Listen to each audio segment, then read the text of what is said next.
Assalamualaikum warahmatullahi wabarakatuh. Nama saya Nurjana Isyaleni, NIM D1B121312, kelas 02 dari S1 Farmasi, Universitas Megariski Makassar. Sekarang saya ingin membahas tentang sejarah farmasi. Definisi farmasi. Farmasi berasal dari bahasa Yunani yaitu pharmakon, artinya obat atau racun. Farmasi merupakan salah satu bidang kesehatan kombinasi dari ilmu kesehatan, ilmu fisika, dan ilmu kimia. Ruang lingkup farmasi sangat luas, termasuk penelitian, pembuatan, peracikan, penyediaan, sediaan obat, pengujian, serta pelayanan informasi obat. Perkembangan ilmu farmasi. Ilmu farmasi awalnya berkembang dari para tabib dan pengobatan tradisional yang berkembang di Yunani, Timur Tengah, Asia, dan Cina.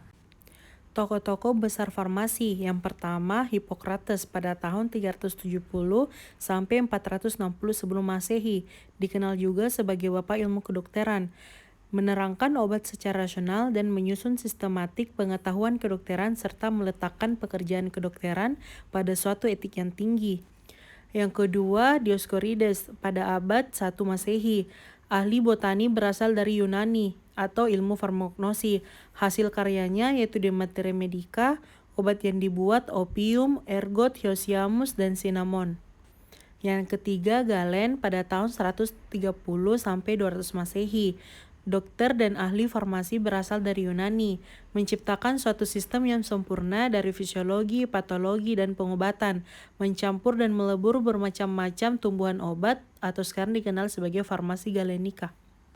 Yang keempat, Ibnu Sina pada tahun 980 sampai 1037 Masehi, menggabungkan pengetahuan pengobatan dari berbagai negara yaitu Yunani, India, Persia, dan Arab.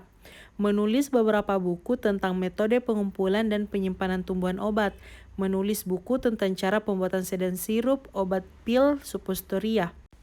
Yang kelima, Philippus Aurelius Trepratus Bombastus van Hohenheim pada tahun 1493 sampai 1541, dokter dan ahli kimia dari Swiss, pengaruh besar pada perkembangan ilmu farmasi, menyiapkan bahan obat yang spesifik untuk melawan penyakit dan memperkenalkan sejumlah besar zat kimia obat secara internal. Yang keenam, Johann Jakob Webster pada tahun 1620 sampai 1695, orang pertama yang melakukan penelitian farmakologi dan toksikologi pada hewan percobaan, berhasil melakukan verifikasi efek farmakologi dan toksikologi obat pada hewan percobaan.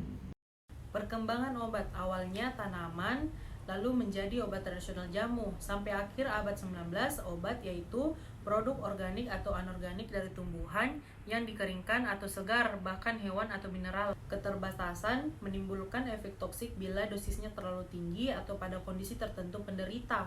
Aktivitas yang berbeda-beda tergantung dari asal tanaman dan cara pembuatannya.